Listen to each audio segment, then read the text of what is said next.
Hello, everyone, and welcome once again. It's that time, 10 a.m. Eastern Standard Time on the East Coast. And I am Jerry Taylor, and I present the Master Plan. And we're going to go into week 12. There are no buys. That's crazy. There are no buys. It's buys in week 11, buys week 13 and 14, no buys in week 12. You got a full slate of players that are available to you. We're going to go through that and see if we can get you some winners. Most of the trade deadline for you is gone. There's no more trade deadline because There's no more trading. So you go with what you have. Basically, you go what you have, and hopefully that's going to get you to where you want to be, wearing that ring, carrying that trophy, winning that money, whatever reward that you have for the championship of your league. Hopefully we can get you there. Hopefully we've gotten you to this point that you're playoff bound or fighting for a position in the playoffs. Hopefully you're there. Hopefully you're there. Justin Fields is not expected to play. And Gus Edwards is likely to play. Devin Duvernay is likely to play. Deebo Samuel is likely to play. And Josh Jacobs is likely to play. Greg Dortch, who some people were hoping would be able to pick up the slack, is to miss week 12. Logan Thomas, I know most of you people who've liked Logan Thomas and have been without him for several weeks because of his injury history and injuries. He's likely to play. And Terry McLaurin. Everybody loves Terry McLaurin. Everybody should, let me put it that way. And we'll get to those games and more in this portion of the master plan. And,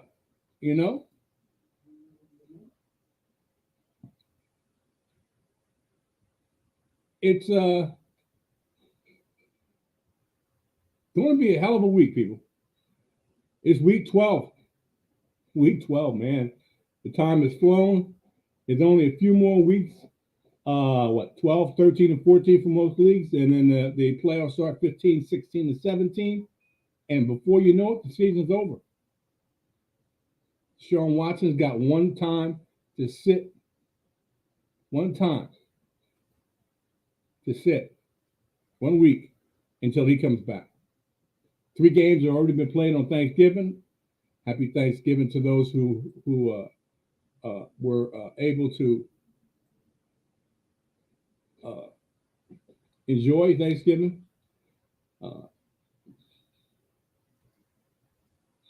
Myself, I had a harrowing experience with my family did. Let me put it that way. My immediate family, me, my wife, my sister-in-law. Tough week. It's been a tough week, but we're going to persevere. That's what we do. And we're going to go into the games for this week. And we're going to start off with the Denver Broncos. Jumping on this train, the Denver Broncos at the Carolina Panthers. And I'm going to jump it off right quick. Don't play Russell Wilson. He's been hot garbage for whatever reason, whether it's the coaching, whether it's the play calling, or the overall play of Russell Wilson not being able to overcome all the other extenuating circumstances on our team. You may want to play Russell Wilson in a 2-quarterback league, not in a single, because you can't You can't predict what Russell Wilson's going to do. You can't predict what he's going to do. So sit Russell Wilson. Melvin Gordon got released. No teams picked him up yet. I'd be surprised if they do. Latavius Murray is the running back, and he's only good in the flex. Tell you the truth, only good in the flex. He can't be definitely can't be your running back one. Definitely can't be your running back two. He's only good in the flex. And wide receivers in Cortland Sutton. Come on, man. Cortland Sutton. Russell Wilson because he doesn't have too many options to throw to. Greg Dulcich, Kendall Hinton, Cortland Sutton. Main target would be Cortland Sutton. On the other side with the Carolina Panthers, they got a quarterback change. And they have a quarterback change. Quarterback change happens to be Sam Darnold taking the place of P.J. Walker or Baker Mayfield. You don't want to play Sam Darnold. That's why the reason why they got Baker Mayfield. Because to replace Sam Darnold. And quite naturally, that didn't work out. Head coach got fired for that. Interim coach still says it ain't Baker Mayfield. No matter how many people try to pump up Baker Mayfield, he ain't the one. So I think they're going to probably, if as long as Sam Darnold plays decently or halfway decent, is more than capable of playing than Baker Mayfield or P.J. Walker, he's probably going to keep the job for the rest of the season. And then, quite naturally, when they look for an interim coach, when they're looking for a permanent coach, whether it's the coach now or they go out and look for a permanent coach, they're going to be looking for a quarterback. They're going to be looking for a quarterback. And I never do this. I never, ever do this. But it is what it is. It is what it is. I'm going to bring Mr. FSP in here. Mr. No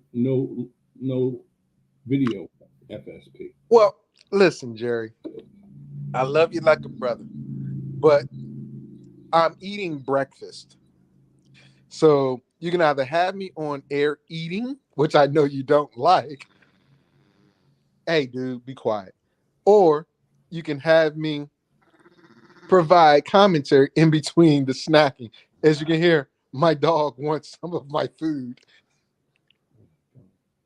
Anyway, don't play Sam down. Go back to what I'm talking about.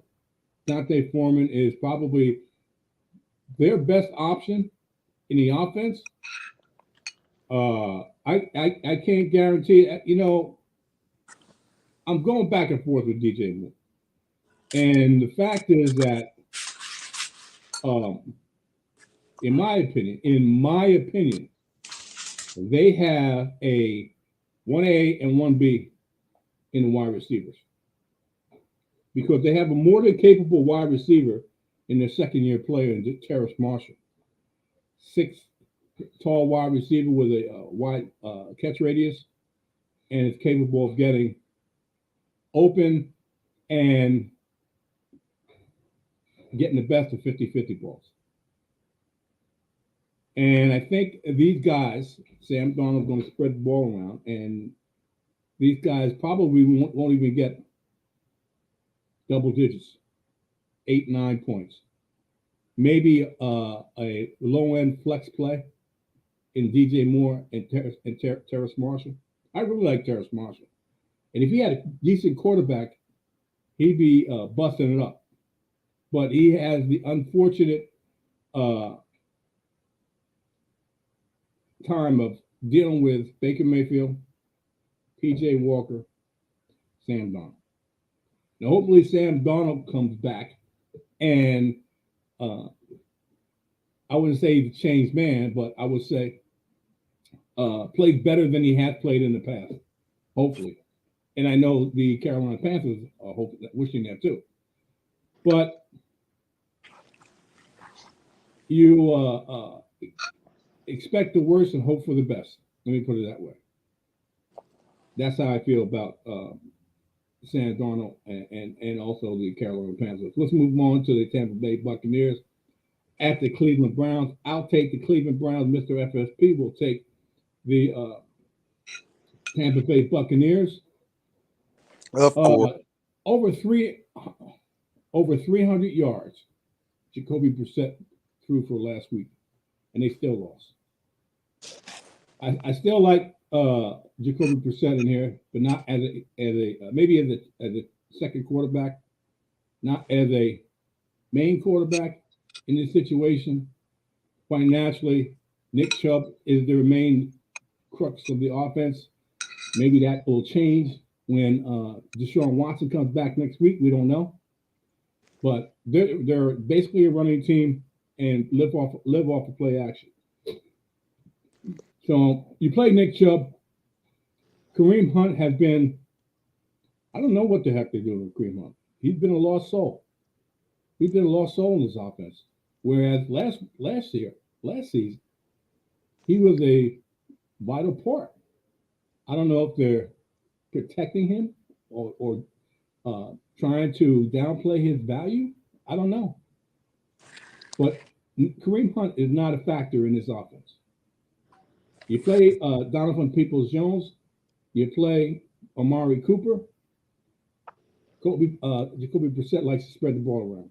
Lately, he's been spreading the ball around more to Donovan Peoples-Jones, and he likes to throw the ball short. David Njoku's back. You play David Njoku. I like him a lot against this Tampa Bay defense. And Amari Cooper, who's a big play wide receiver. And that's basically boom or bust. But I think he's going to do well in his offense for this week. And then he gets his main quarterback back next week. Mr. FSP, you have the Tampa Bay Buccaneers. All right. So you gave it to me the right time. I just got finished swallowing a dinner roll. Okay. It's last day to eat Thanksgiving leftovers before it's time to get rid of them, you know. But Tampa Bay, we understand that Leonard Fournette has been downgraded to out. That means Mr. White is going to be the feature back. Kevon, I can't get his last name. Keontae. Keontae Vaughn. That kid is in a prime position to be a receiving back threat when White isn't pounding the rock. The key to this offense and to this game is who's going to run the ball the best. Last week, Cleveland let Buffalo shut down Nick Chubb. And as you said, Kareem Hunt was nowhere to be found. We don't know what happened there. I think the Tampa Bay Buccaneers defense is a better run-stopping defense than Buffalo. So I look forward to that being the reason why Tampa Bay wins. And if you look at Tom Brady, and I mentioned this yesterday on the FSP show, 1 p.m. Eastern Standard Time, 10 a.m. Pacific Time, Tom Brady went on his weekly podcast and said, shut up, Q, shut up. And Joe, you did not have to put that up there, but that's okay. That is okay. Yes, I did. You did not. You did not have to, but it's okay. Anyway, Tom Brady said it is now real NFL football time. And if you think about it, all of his weapons are healthy now, except for Leonard Fournette, but he's got a young version. Julio, they said they're going to manage him up until this time. Now it's time to release him. Chris Godwin, I think you said this is week 5 after the year of him having the injury. So he's starting to get there. Evans, up and down, but that's what he normally is. Big play guy or nothing guy. And the 2 tight ends, Cameron Brate and the young kid, Aiden Houghton. Cade Otten. Yeah, Cade Otten. Cade. Yes, Cade Otten, the guy that I told everybody about coming into the season, and well, not coming into the season, but I think it was week 3, week 4, something like that. Because my son went to school with him, not with him, but with the family. It's a family of NFL tight ends and defensive players called Otten. And this kid is the one that lands with Tom Brady. That's huge. That is huge because Tom Brady can use he and Brake in the right place. Pick 2, please. Standard league. Oh, well, I'll let you. It's your show. I'll let you read it out since you posted it up. Thank you. But you're welcome. But in this game, I do expect Tampa Bay to have their way with Cleveland. Garrett wants his sack because he's never sacked Tom Brady. He might get it, but he's got to stop that run game first. Go ahead and answer your question. All right, we got Ryan H. that asked the question. Pick 2, please. Standard league. Keenan Allen. Excuse me. Christian Washington. Christian Kirk. DJ Metcalf. Brandon Ayuk. Or Josh Palmer. Last week I put in Keenan Allen and Palmer went off. Bench Watson and played Kadarius Toney. Shake my head. All right. In this situation, let me see now. Christian Watson is playing. Green Bay is playing who now? Keenan Allen is playing the Arizona Cardinals. Arizona Cardinals. Christian Watson is playing the Green Bay's playing Philly, dude. Philly, okay. And Christian Kirk is playing Baltimore. Metcalf is playing the Raiders. The Raiders. Ayuk is playing the New Orleans Saints. And Josh Palmer is also playing the Arizona Cardinals. Pick 2. Standard league. So for those that while Jerry talks about that, this isn't a PPR, so it doesn't matter how many catches they get. What matters is yards and touchdowns. So that's it. This is what I would play. Yards and touchdowns. Ayuk doesn't get that many yards. Metcalf gets yards and is a strong candidate to get touchdowns. This is who I would play, and I'll go to Mr. FSP and get his opinion. I would play Keenan Allen, and I would play DJ Metcalf. Talk to me, FSP. So normally I would agree with you on that, but we're looking at a shootout, I believe, in Arizona and LA. So I think Allen gets in the end zone, and he's always a target, so he's going to compile the yards. So I agree with you there. DK. Now, Jerry has to confess he has a man crush on Geno, at least for this week. Next week, he's going to throw Geno to the side like a piece of garbage. It does, that has nothing to do with it. I'm about to explain DK's worth here. Yeah, that's what I'm saying. Yeah, okay. So DK's worth, if you look at it, he's not an end zone guy under Geno. He's not. He's more of a possession guy for Geno. So that's where I'd have to disagree. The guy I would look at, and only in this situation because it's standard, is Christian Kirk. I like Kirk because not only is he going to get the touches, he's going to get the yards, and he also gets in the end zone. That's the difference between he and Metcalf in this situation. DK will get maybe 5 or 6 targets, right? He'll do maybe 60 yards. How many touchdowns does DK have this year? I'm not sure. Exactly. He's not even in the top 10. I think he has like maybe 3. And we're talking about is week 12. Christian Kirk had that by week 2. But the question is, it's a standard league. Which two do you play? I don't think you play Watson because he's a flash in the pan type dude right now. I know Rodgers wants to get him the ball because he's young and he's dynamic. But Green Bay's going against a team that's weak against the run in Philly. They're very, very strong versus the pass. Very strong versus the pass. So I wouldn't play Watson. But Keenan Allen and Kirk are my two. Palmer is a big target because again, what did he do last week? 8 receptions, 8 yards and a TD. He's doing what Mike Williams was supposed to be doing.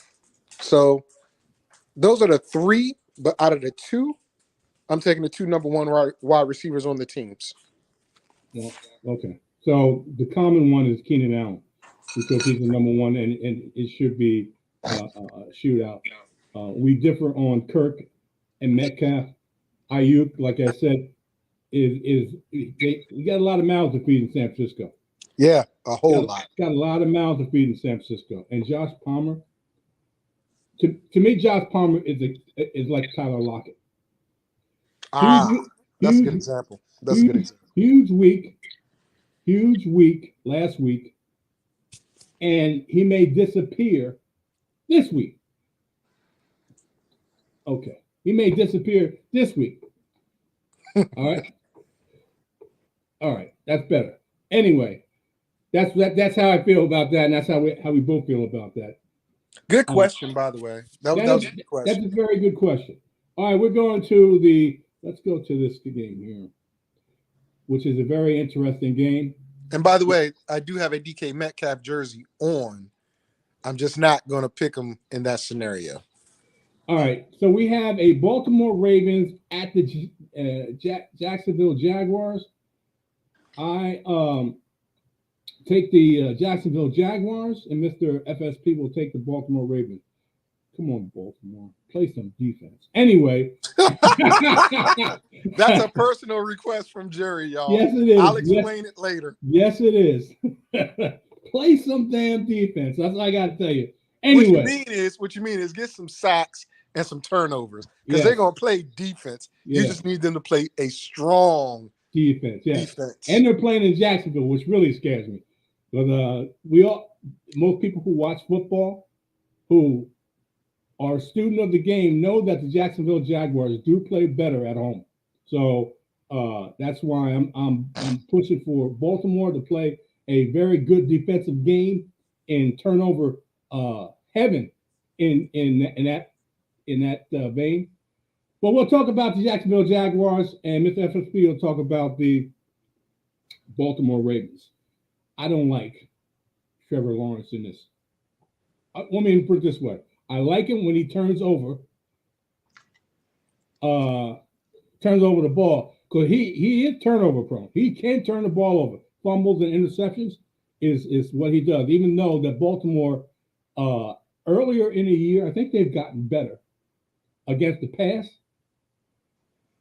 I think that's what their weakness is against the pass. They do have a very good run defense. But I'm still going to tell you to play Travis Etienne. He's an all-purpose back. All-purpose back. Can catch the ball out of the backfield.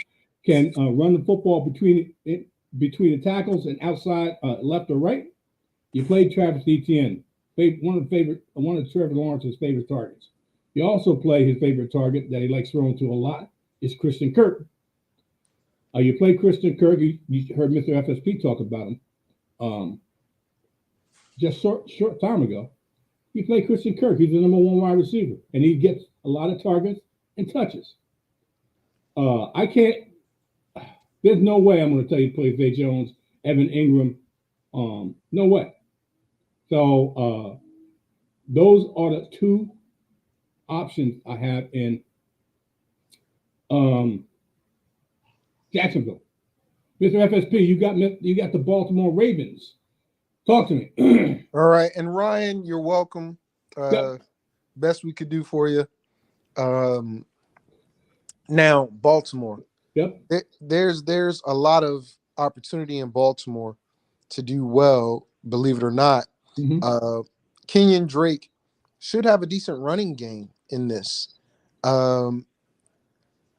Here's the thing about Jacksonville's defense. They are built as a speed pass rush defense. They're not built as a run stopping defense. meaning their defensive tackles aren't designed or aren't in the system to push straight up the middle into the quarterback's pocket.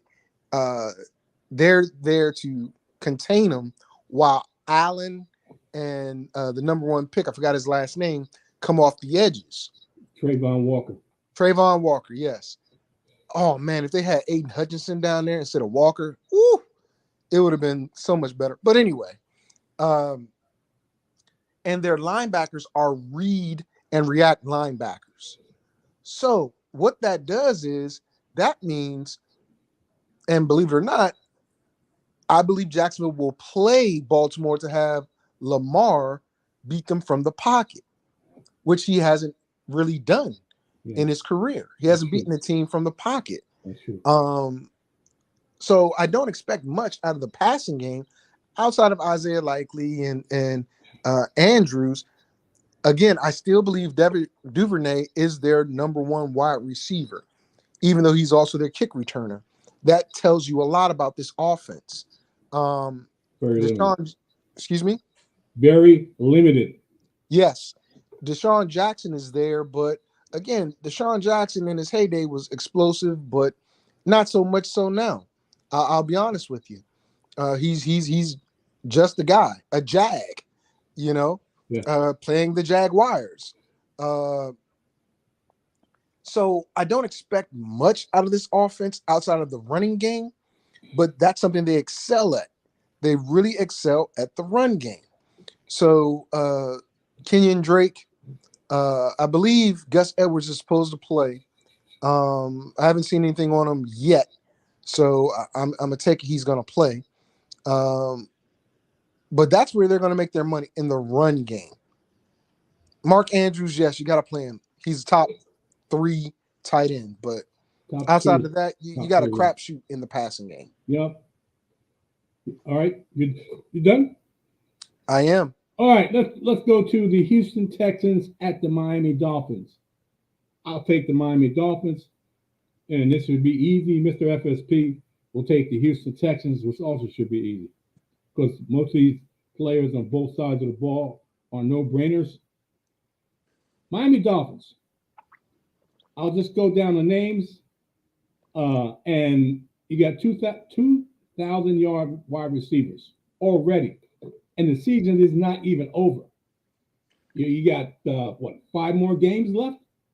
Yep. And that's Tyreek Hill and Jalen Waddle. They are no-brainers. No-brainers. Even though Houston this is their best asset, is defending against the pass. Speed kills. These guys got a ton of speed, and Tua Tagovailoa, which you should play, can get the ball to him. Everybody poo-pooed Tyreek Hill in the beginning of the season when he said Tua is more accurate than Patrick Mahomes.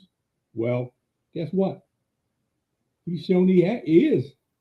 He's shown he is. He's able to get these 2 wide receivers over 1,000 yards each. These are one of the 2 most deadliest wide receiver combinations in the NFL. You play Jeff Wilson Jr., he's taken over that backfield. So, like I said, it's a no-brainer to me. Tua Tagovailoa, Jeff Wilson Jr., Tyreek Hill, and Jalen Waddle. Mr. FSP, you got the Houston Texans. Good luck. All right. I mean, I see why you abandoned them, other than your love for Deshaun Watson. But one thing, Isaiah Likely is out. He's not playing. So that means it should just be Mark Andrews' show. But speaking of people being out, Houston's losing the number 2 overall pick, Darryl Stingley Jr. He's not going to play.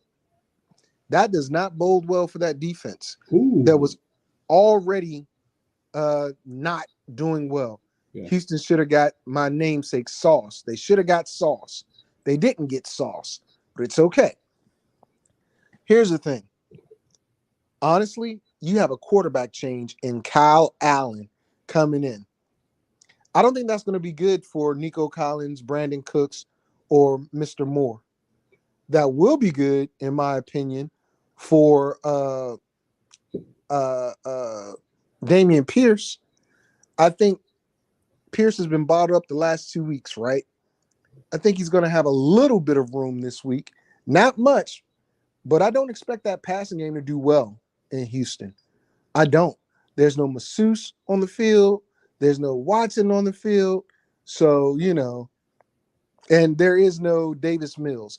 By the way, speaking of Davis Mills, um, I want to say it took a lot of courage for the Stanford head coach to resign after that game yesterday.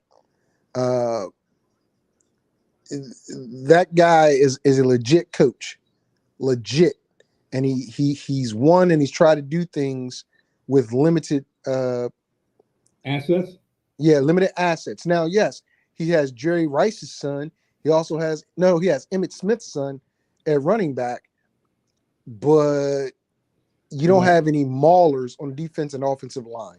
I was just going to ask you what kind of offensive line he has. He doesn't have it. And Stanford, I get it. The academic requirement is where it should be, but if you're not going to develop your educated or your highly educated linemen into be road warrior monsters on the defense and offensive line, you could have Barry Sanders' son, Emmitt Smith's son, uh, Thurman Thomas's son, but you're still not going to get the yards. You're still not going to be able to throw the ball to where you need to go. So, David, thank you for your time at Stanford. He says he doesn't have it in him anymore to coach football. Oh, yes, this was a quote. He said he didn't start thinking about it until the beginning of this week. And after the game, he just said he was done. Oh, so, wow. What's his name? Is that the one that's always on the draft? Yes. Really? Oh, yes. My God. Wow. That he's a very good coach. And yes, he is. Coaching? Oh my God. And for him to say that and do that, I don't know if they were going to fire him or he's, literally needing to take a step back. Right. But the quote is written. You got to pull it up. Wow. But that was my segue from Houston and college, right, because Davis Mills was his quarterback a couple years ago. Oh. So, Davis Mills is on the bench, and now the former head coach of Stanford is literally on the couch by his own doing choice. That we know of. By his own choice. Yeah, that we know of. And I was remiss when I was talking about the Dolphins. You're going up against one of the worst, if not the worst, offenses in the NFL in the Houston Texans. Yeah, you have to play the Dolphins defense. They're playing in Miami. They're coming off a bye. What ideal situation can you possibly want for the Miami Dolphins defense to play the Houston Texans, one of the worst teams scoring in the NFL? Play the Miami defense. Anyway, let's move on to the next one. This is ironic. The Chicago Bears at the New York Jets. I'll take another one of your teams. Yeah, I'll take the Jets, Mr. Of course. FSP and Mr. FSP. Well, the Jets are home team, so I'm taking home team. It's not, it's just a coincidence. It is what it is. I could care less about your snide comment, but that's all right. It wasn't a snide comment. Yeah, whatever. Anyway, you still love him. Mike White is taking over for. Do you think you let your defense down? No, Zach Wilson. Thinking snide comments. Yeah, and then walks off, and from what I heard, his attitude in the locker room was not that much better. Like he didn't take any kind of responsibility for anything in that game, and that's mainly probably one of the reasons why there was going to be a huge mutiny if there wasn't a quarterback change. And David Shaw, Q gave us the number. Yeah, thank you, Q. We appreciate that. I couldn't remember his last name. Yeah, neither could I. But hey, I remember his first name was David. Yeah. Anyway, I can't trust Mike White. I think the wide receivers are going to get a boost. How much of a boost against the Chicago Bears playing at home? Chicago doesn't have that big a pass rush, in my opinion. Mike White is. Let me see. Let me see if I can give a comparison to Mike White. Mike White is like maybe a version of Andy Dalton. Doesn't have a big arm, has a popgun type of arm, but in my opinion, and he can throw the ball to where it needs to go, but he doesn't have a big arm. If you understand what I'm saying, he's got an accurate arm, but not a big arm. Uh, so I think besides the running back or running backs, and I really don't like James Robinson. I've said it when he was with the uh, uh, Jacksonville Jaguars, coming off an Achilles. That's why they were willing to let him go. And Travis Etienne, who's completely healthy, play. Now he goes to the Jets, and in my opinion, he's not a yardage guy. He's a touchdown dependent running back, and I don't think that's going to bode well in the New York Jets. Michael Carter, it seems like the most versatile back, catch the ball out of the backfield and run the football, which he did when he was with uh, Javonte Williams in North Carolina. Uh, but I like Michael Carter over James Robinson. I like Garrett Wilson as probably being the main target. Uh, Corey Davis, Elijah Moore, Tyler Conklin. Are you just gonna name the whole offense, dude? What are you doing? Well, I'm naming those guys, Davis, Moore, and Conklin. Yeah, I'm gonna name whoever I want. God, Davis, Moore, and Conklin are not a viable option in my opinion. They'll get you 6 or 7 points, maybe 8, 9, somewhere around there, but they're really not, in my opinion, a viable option. The best uh, receiver in the offense is Garrett Wilson. The more dynamic receiver in the offense is Garrett Wilson. So Mike White, I think, is going to make a concerted effort to get the ball to Garrett Wilson. Mr. FSP, they do have a good defense. They're going up against Chicago, and I don't think Justin Fields is going to play. Well, they haven't ruled out Justin Fields yet, which is a little bit of gamesmanship. But Trevor Siemian is the quarterback if they do play him. A small note, Chicago did call up their quarterback that they held on the practice squad. Okay. So that tells me they're leaning toward not playing Justin Fields. If there's no need to have 3 active quarterbacks on your squad. Right. I would say. Let me finish. Let me let you finish. You were finished. You just gave the floor to me. Well, hold on a minute. I just wanted to say one more thing. Oh, okay. Remember when I do this Saturday? The Jets have a very good defense, and they're playing at home.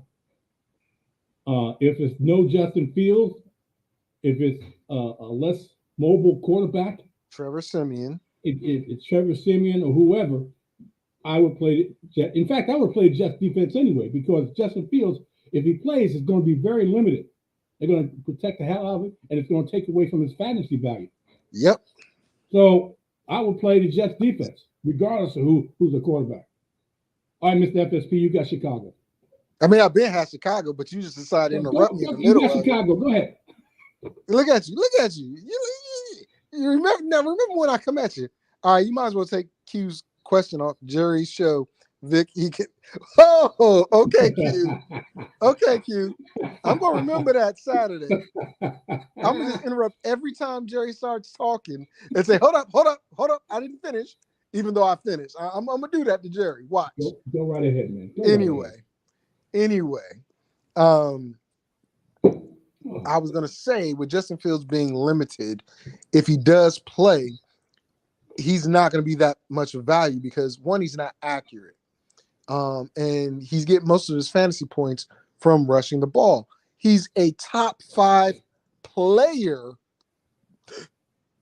rushing the ball. Not a top 5 quarterback, top 5 player. That means there are starting running backs in the NFL that have less rushing yards and attempts than he does.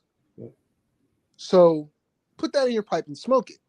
So with that being the case, if Trevor Siemian is the play, Siemian will throw the ball more, but he's dangerously inaccurate. When I say dangerously inaccurate, I mean he might get somebody hurt inaccurate. But I think Chase Claypool will get targets if he does play. Darnell Mooney might get a few because if I'm not mistaken, Trevor Siemian's like 6'7", 6'8", or whatever. And Darnell Mooney's like 5'8", 5'9". That's going to be like throwing downhill all day. But this also means that David Montgomery will get a heavy workload. I wouldn't want to put Trevor Siemian in the position to have to stand back there and throw the ball a lot. You're in Chicago, you're in New York. I don't know what the weather's like there right now, JT. You can tell everybody. It's overcast. But is it going to rain? Is it going to snow? Or is it just cold? It's going to be cold. Hold on. I'll get the weather forecast in a minute. Hold on.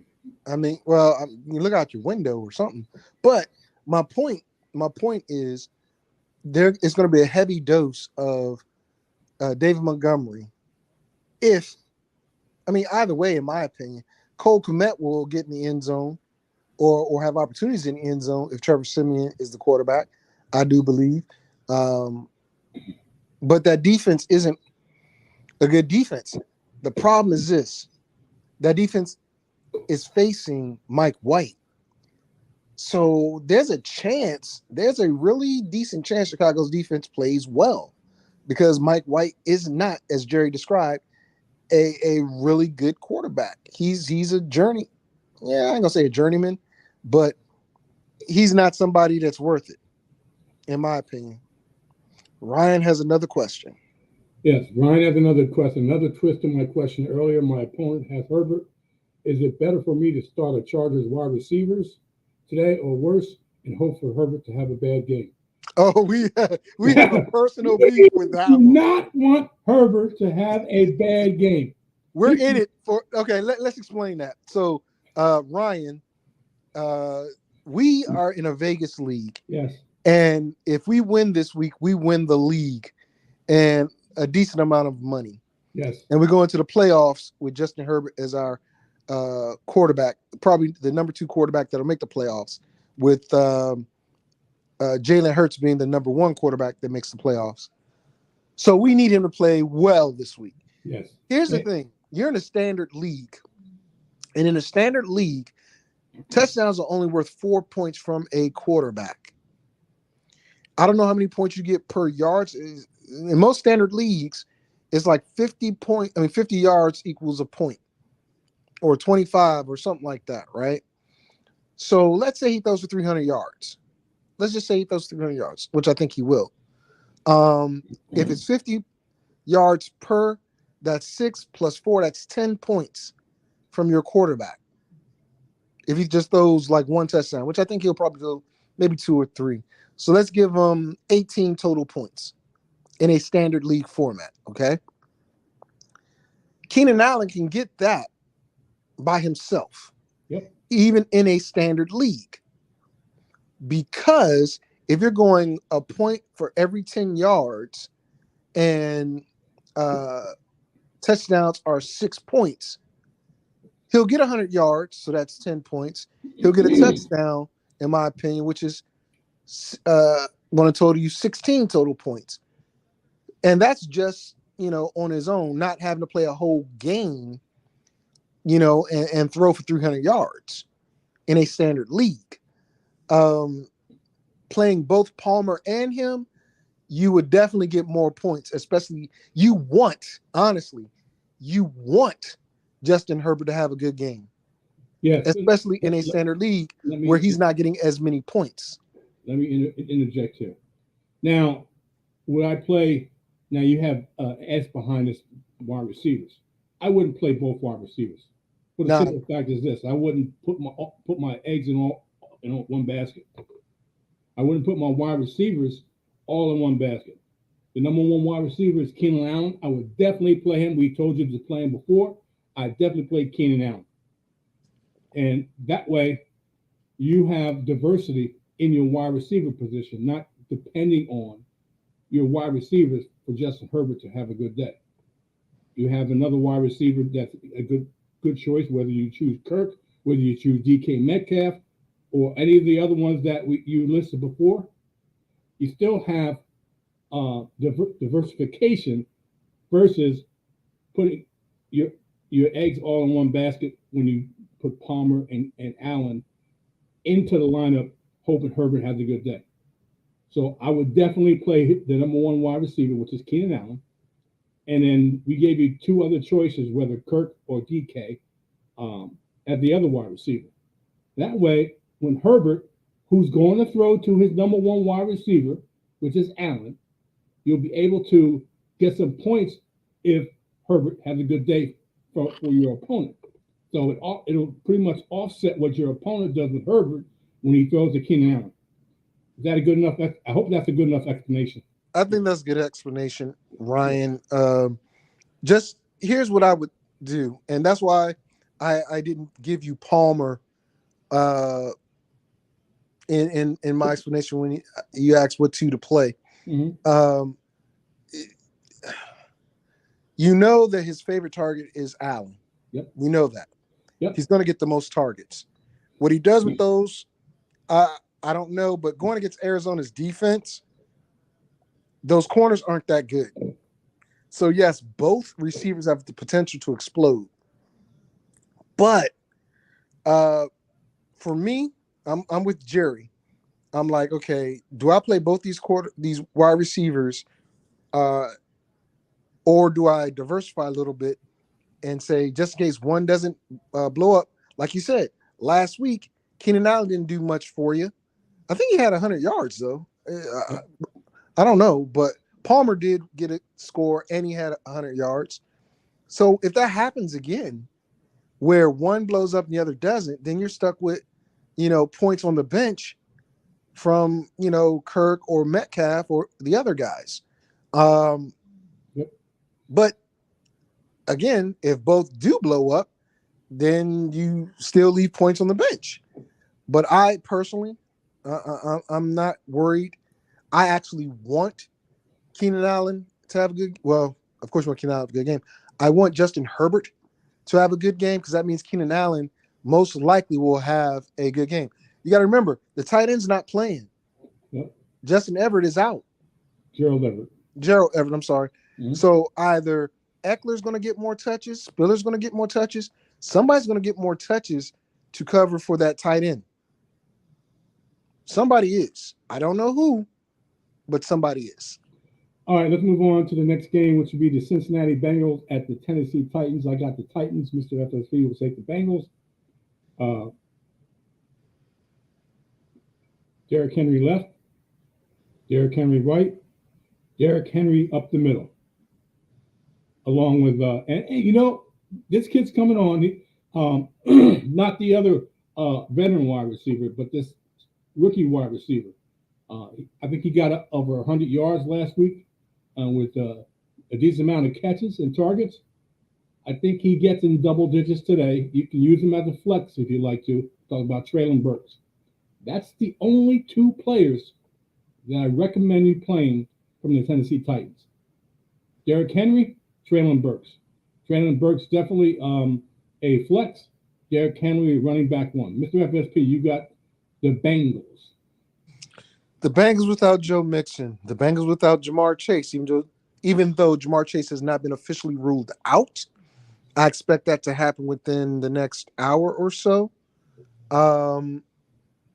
That leaves you Higgins, Boyd, Hurst, Pirine, and somebody Jerry talked about like really, really, really, really early on, but hasn't done jack squat, but might have opportunity, is Chris Evans.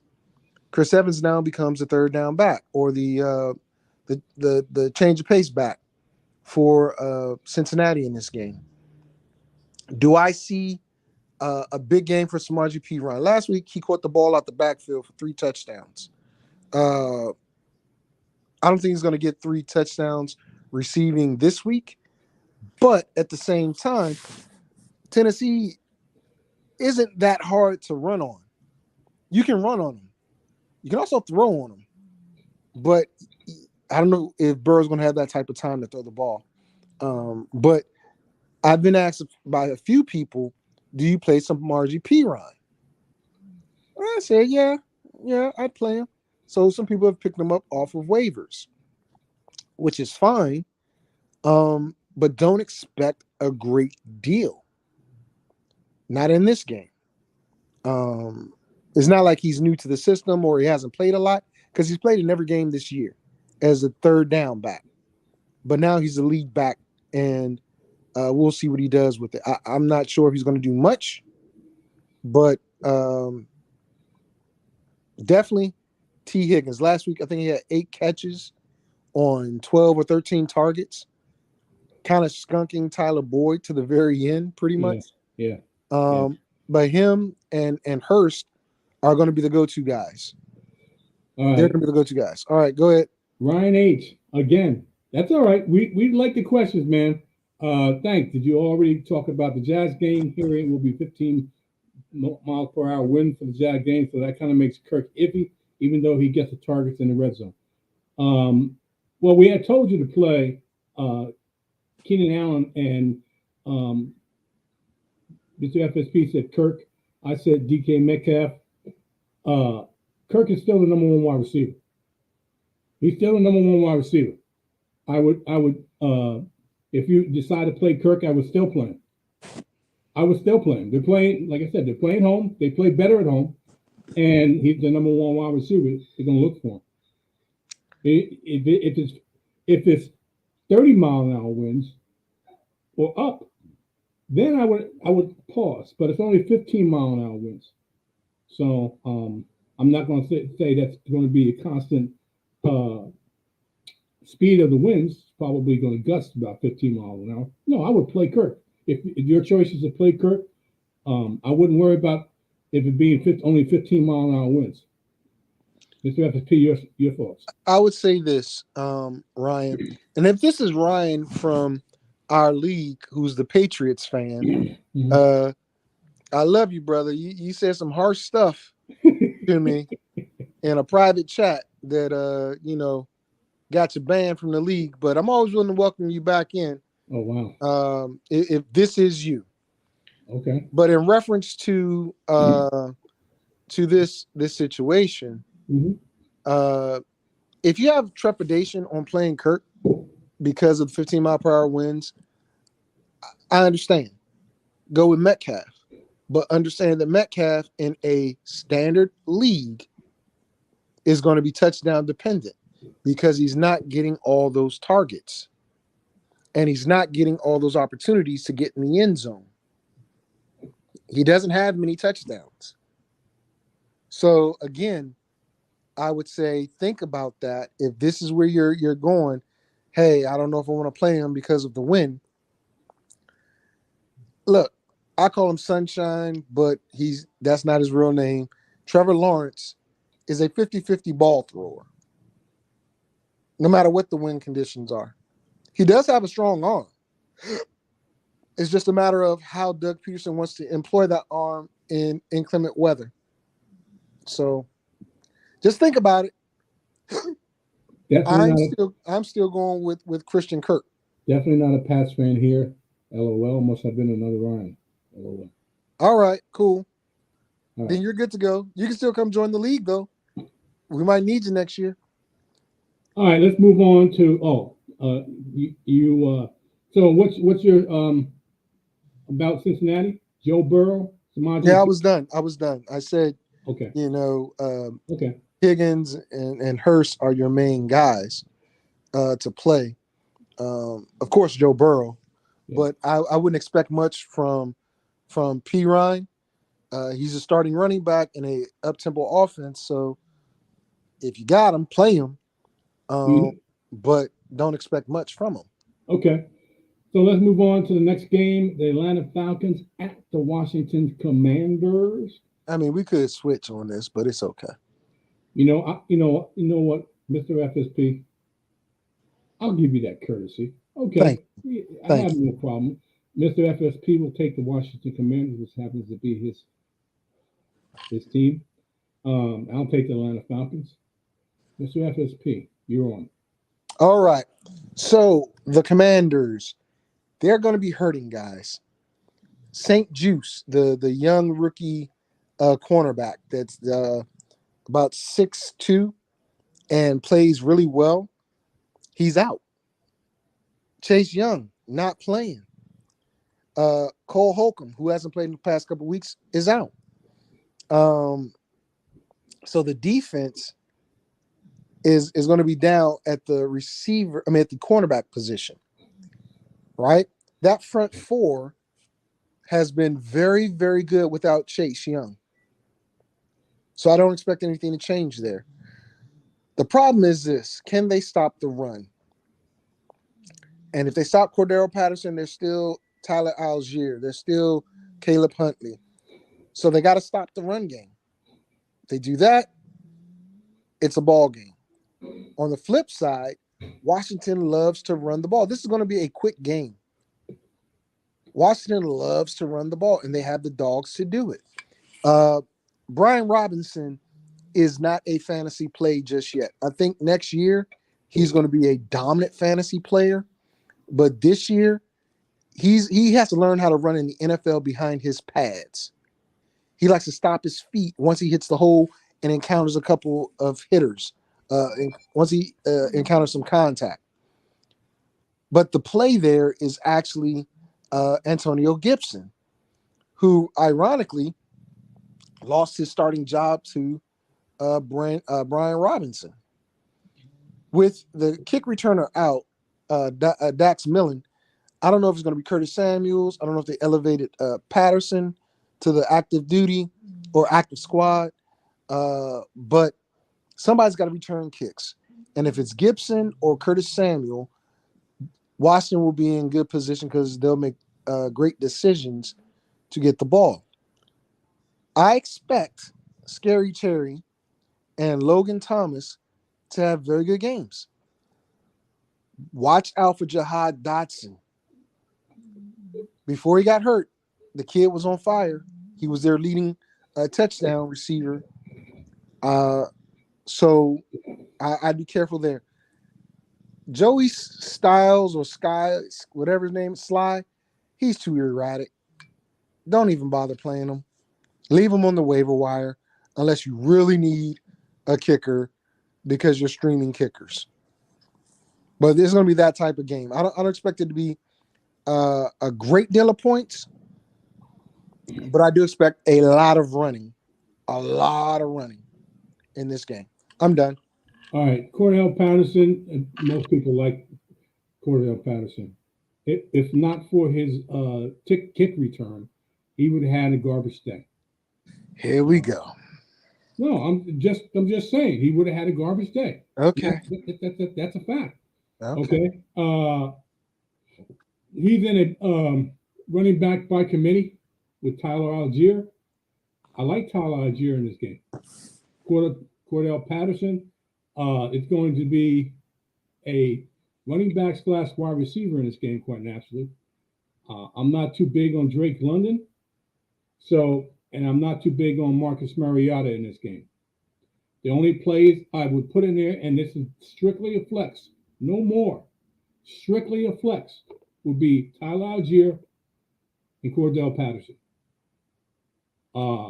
They're playing in Washington, Atlanta, and you've heard me say this before about certain teams. Is on the road, and they play better at home. So I'm not going to give you their kicker, one of the better kickers, even though he hasn't been all that in the last few weeks, Young Ho Koo. So the only plays I can give you in running back position is Tyler Algier and Cordell Patterson. Mr. FSP, we're going to go to the LA Chargers and the Arizona Cardinals playing Well, home. okay. I'll take the Cardinals. Mr. FSP will take the Chargers. Come on, Justin Herbert. Anyway, anyway, if Kyler Murray plays, He is. He's playing. uh, then you play Kyler Murray. That's Okay, right. he That's had right. he wait a minute, he is a combination of him. I'm not a big fan, but he I'm not in real life. Kyler Murray is a limited quarterback, but in fantasy because of his running ability, he is a fantasy friendly quarterback. You play Kyler Murray. You play James Conner because the LA Chargers are not a good run defense team. And they're going to want to control the ball against the explosive offense of the LA Chargers. You play DeAndre Hopkins, who has been a target monster ever since he came back from his suspension. Marquise Brown is supposed to come play his first game since his injury. I think they're going to ease him into the offense. There's no Rondell Moore. Do I say play Trey McBride to pick up the slack? No, I don't think he gets more involved than he has been in this offense. The main options in this offense are who I talked about first: Kyler Murray, James Conner, DeAndre Hopkins. Mr. FSP, you have, come on, Justin Herbert, the LA Chargers. All right. Here we go. We've talked about this a lot because of Ryan.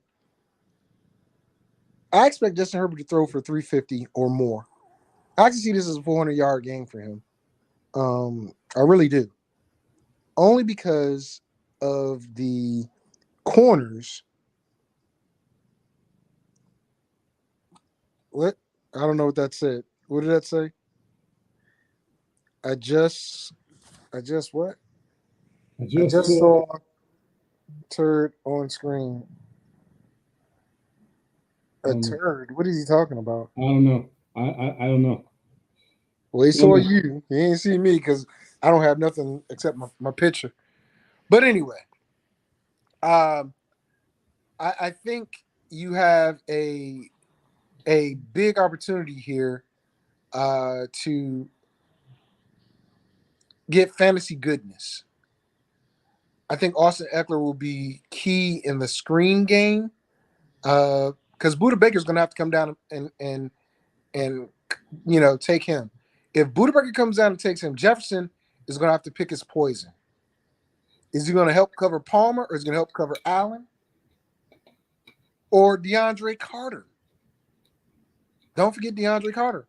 There are many weapons on this Chargers team that's going to give Arizona fits. I don't see what's Jerry's shirt. Oh, Okay.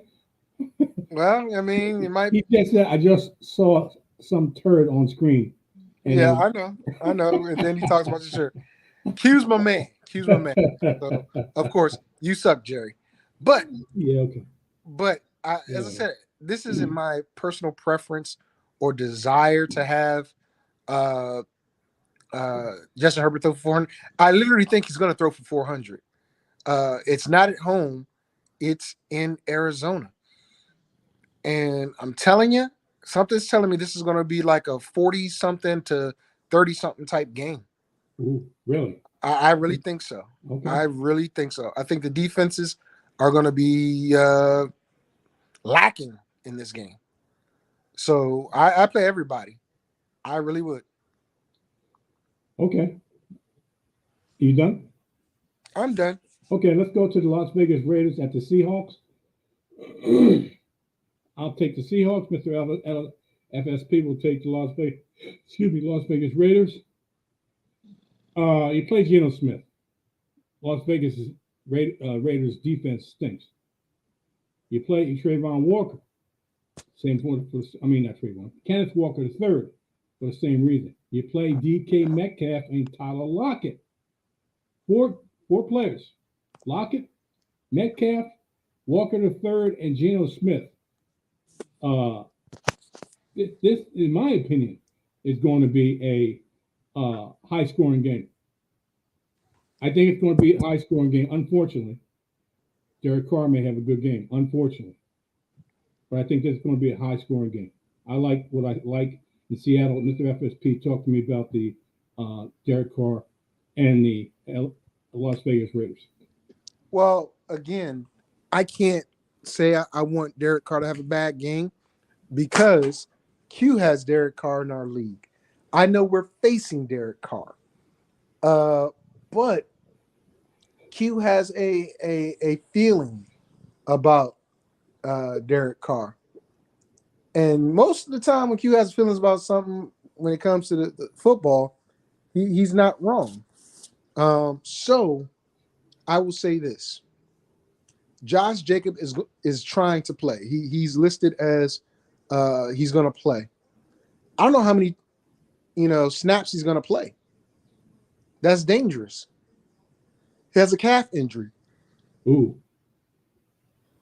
Exactly. Mm-hmm. So I'm not playing Josh Jacobs. I'm not. But if you're going to take that chance, take that chance. I would not. Of course, Devontae Adams is going to get his man. The guy that really, I think needs to step up is not Fabian Moreau. It is Hollins. He did so well in the middle of the season, before their bye week, but he's disappeared ever since Hunter Renfrow went on IR and Darren Waller went on IR. This guy has not been a number 2, but he has to play as a number 2. So I can't in good conscience tell you to play him. Daniels, the kicker, is the only other player I'm going to tell you to play. Ooh. I'm serious. Well, I know you are. I think the Raiders, they can make this a shootout because Devontae Adams is not going to get stopped. He's not. But somebody else, which is Hollins, I believe, needs to step up and, do some damage to help out spread this ball. Because if not, Devontae's going to have 200 yards receiving. Because he's the only one who's going to be catching the ball. Amir Abdullah and Zamir White might have more of an expanded role, especially if Josh can't make it out of the first quarter because of his calf.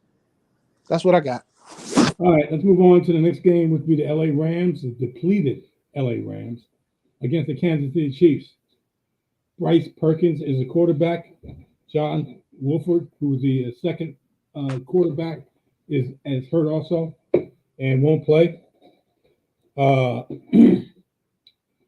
So I can't tell you to play Bryce Perkins. Kerryon Williams and Cam Akers are the two running backs. This is the sleeper I have. Kansas City can be run on. I know they're going to probably stack the box because they won't be afraid of the quarterback. But Kerryon Williams is the type of running back that was going to be the starting running back, believe it or not, as a rookie going into the season before he got injured. They think highly of this guy. That's one of the reasons why they got rid of Darrell Henderson. He's going to probably be the lead back with Cam Akers spelling him. Cam Akers, and you know my opinion on Cam Akers, coming off an Achilles, he ain't the one anymore. So the sleeper in this game for me is Kerryon Williams. I can't honestly, because of the quarterback, tell you to play Allen Jefferson or Allen Robinson or Van Jefferson.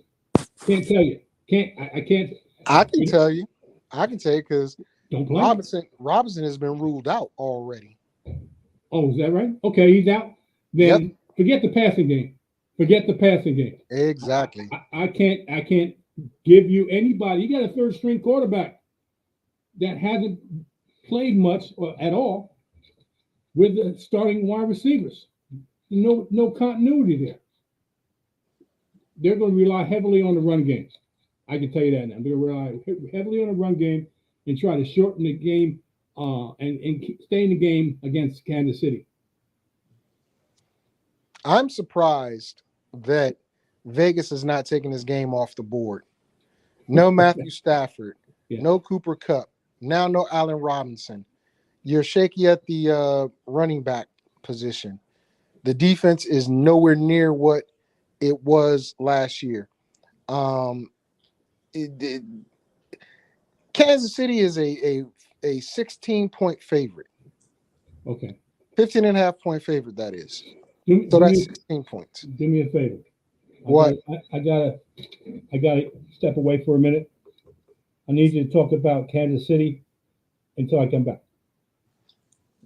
All righty, I'll do that because I am the man. And ladies and gentlemen, wasn't expecting that, but I can do it. Not a problem. So when I look at, let me finish talking about the Rams and Kansas City. When I look at Kansas City, they have a power running game now. I know it was the first time Pacheco has run for 100 yards. Jerry and I have been expecting this kid to break out since the beginning of the year. Finally, Andy Reid and old boy decided to install him as the lead running back. CEA's Clyde Edwards-Helaire, he's on IR. He's done for at least 4 games. Might as well say the rest of the year when it's only 5 games left. Well, he might come back for the playoffs. You never know. But Juju Smith-Schuster returns, right? You have SVH. They got more players with, by the letter, names by the letter than they do just like regular names. But Hardman, I believe he's on IR. Watson, Kadarius Toney, not playing. But that's not going to stop them from throwing the ball all on this Rams defense, which is suspect. Jalen Ramsey can't keep up with the receivers. He might be able to keep up with Juju, but that's about it. And I believe they're going to be on the field a lot and a long time. Let's look at how Kansas City beat the Chargers last week. Old boy Kelsey really didn't have that many receptions.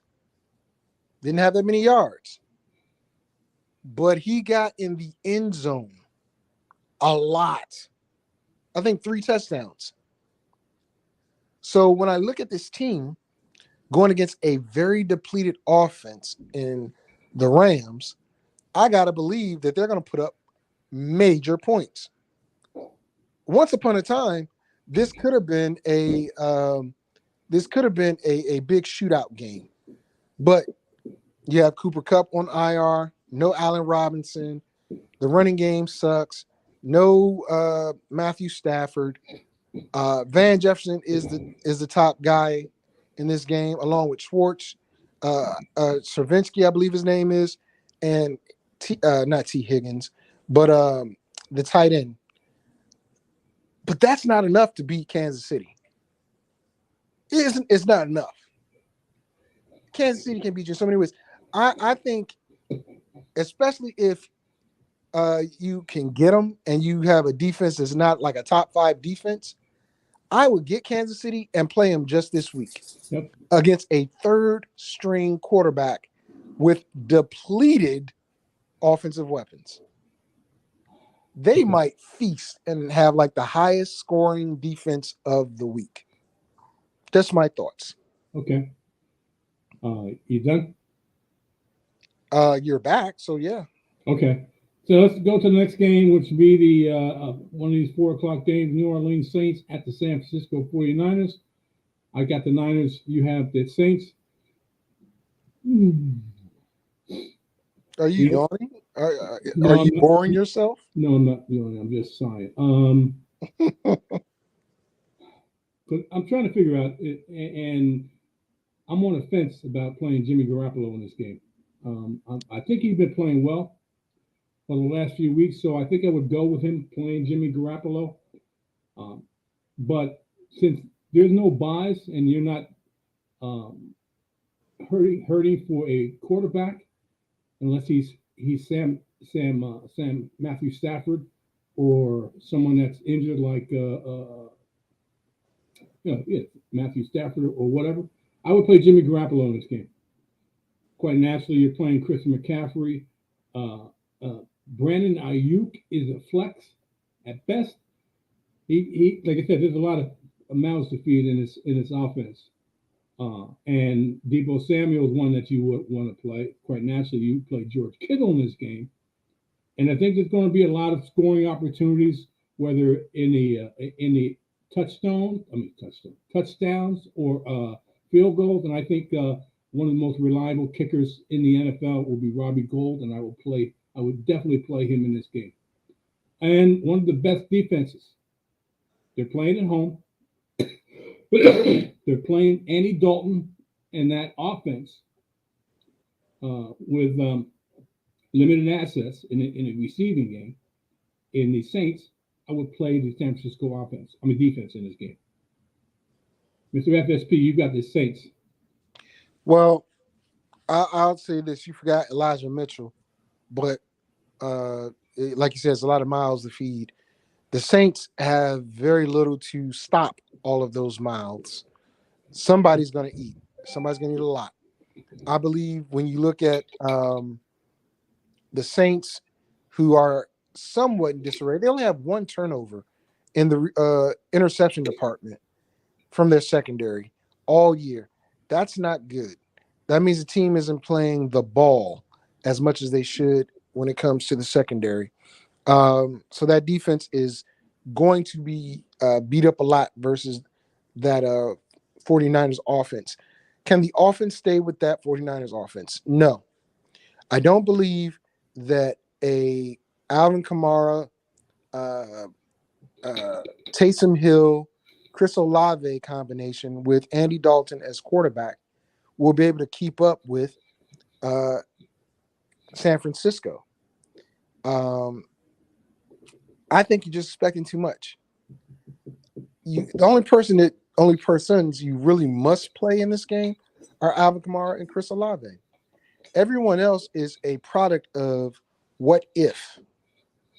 That's what. What if they decide to go to the Wildcat? What if they decide to pass the ball more? To Juwan Johnson and the other receivers. I don't think you should be playing with the what ifs, especially coming down to your fantasy playoffs. Don't play the what if game. Play what you know to be factual. That's what I got. Okay, I see we lost Jerry. Not sure what happened, but I will continue on because I am the greatest and JT has technological difficulties. I don't even know how many games we got left. There he is. He keeps popping in and out. Something's wrong with his computer. He's just a little touch when it comes to computers. Are you back, Mr. Taylor? Yes, I am back. Yes, I am back. Okay. I don't know what happened myself. I hit my keyboard and something happened. He did it again, y'all. Jerry is he had a traumatic week on Thanksgiving, so I will give him a pass. Apparently one of his wires are loose. I believe his camera might be loose. So we'll just keep going until he comes back. I'm gonna do a promo for somebody. I really shouldn't promo because they're not paying us. But there he is. If you haven't seen Wednesday on Netflix, watch it. It's a totally different twist to the Addams Family, and it follows Wednesday to a school of misfits.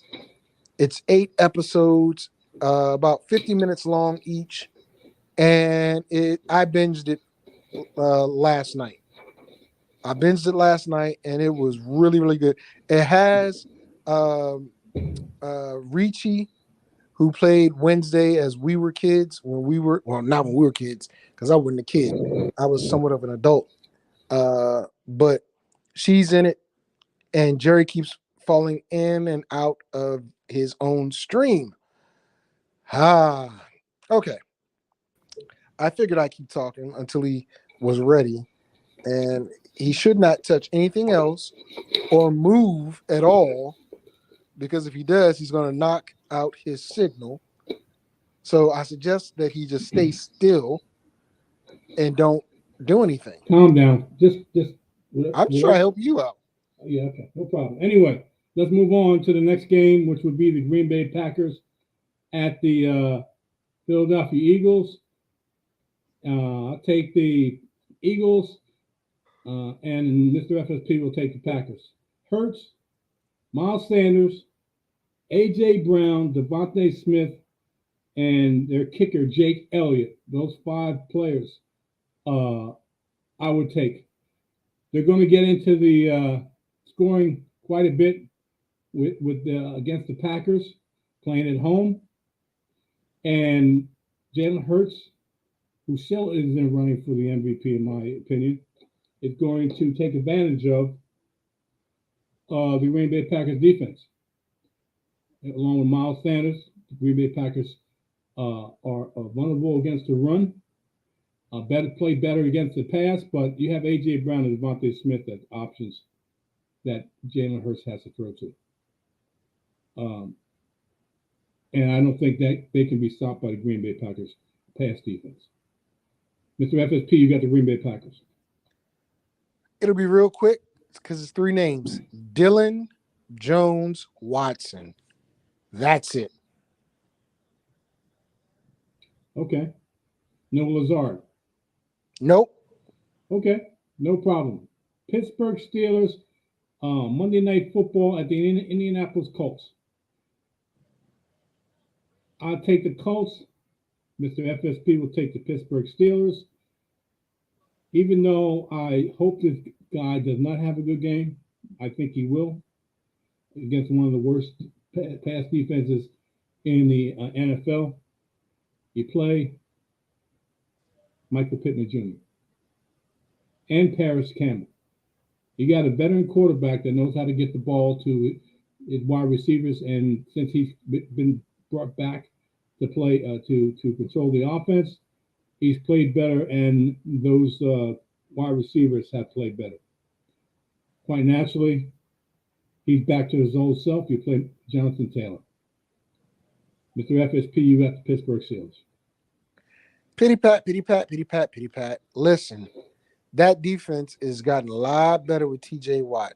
That secondary somehow, some way decided they're going to play now that they have their best pass rusher. On the flip side of that, the offense seemingly stays on the field a little bit more. Not as much more as they did in the beginning, but a little bit more. Pickens and Freiermuth. That's that offense with the running back, not Najee Harris, but I think his name is Wooden or Warden or something like that. Warren is out. Yeah, with him being out, that means Najee is going to have somewhat of a heavy workload, I believe, in this game, unless they try to make this a passing game, in which I think our guy Matt Ryan is not set up for anymore, especially with that offensive line. So I just think Pittsburgh has a really, really good chance to make some hay in this situation. Deontay Johnson. So many people had him ranked high. So many people were wrong. Will he be the next wide receiver casualty from wide receiver U in Pittsburgh? They only stay for one contract, and then they're out the door. Just pointing that out. Go ahead. All right, that concludes the end of this story. And the end of this episode of Jerry Taylor presents the master plan for week 12. Tune in next Okay. week at YouTube, and we'll talk about week 13. One step closer to the playoffs. Hopefully, you're one step closer to the playoffs. Mr. FSP, do you have anything that you want to put out before we exit? Nah. Thank y'all for tuning in and for the many questions we answered today. That we love being interactive, whether it's this show or FSP show on Saturdays, 1 p.m. Eastern Standard Time, 10 a.m. Pacific Time. We love being interactive with the listeners and viewers.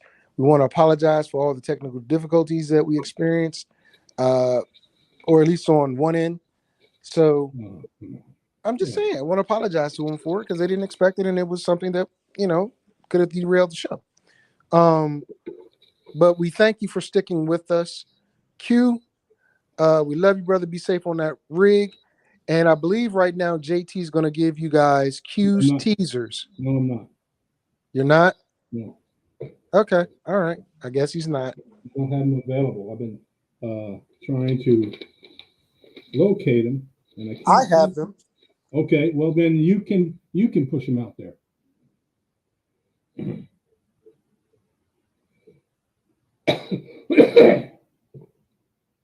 Please do so. Are you there?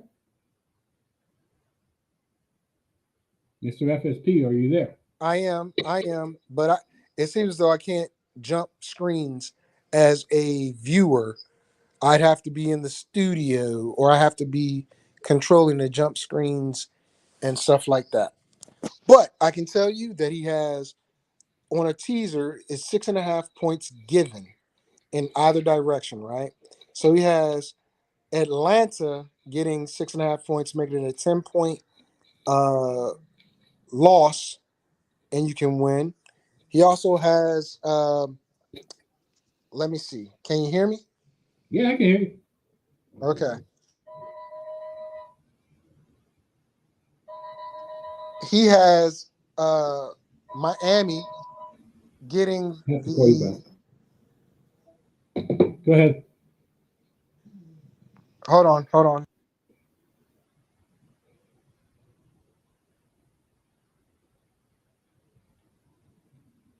Hello? Hear me?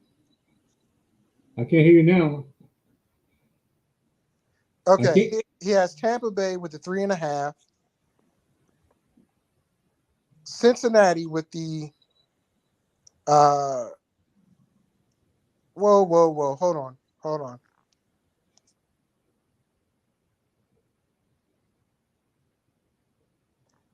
He has Atlanta with the +10.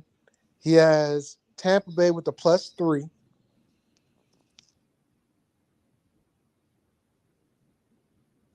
Miami with the -8.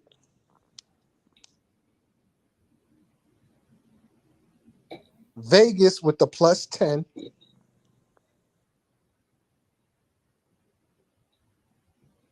You still there? The over with the Vegas Seattle game. And finally, San Francisco with the -3. That'll be the 6-game teaser. So he's been really, really, really close. He's been off by 1 game the past couple weeks. Normally, we hit. So you can go with 5 teams out of the 6 if you don't like all 6. And hopefully you get the correct 5. Or you can go with all 6. I think all 6 are good and they're going to hit. Just me. Okay. With that being said, I want to thank you for listening. Catch us 10 a.m. Eastern Standard Time, week 13, back on YouTube. And we will talk to you later. See ya. No one can hear that music. No one can hear anything.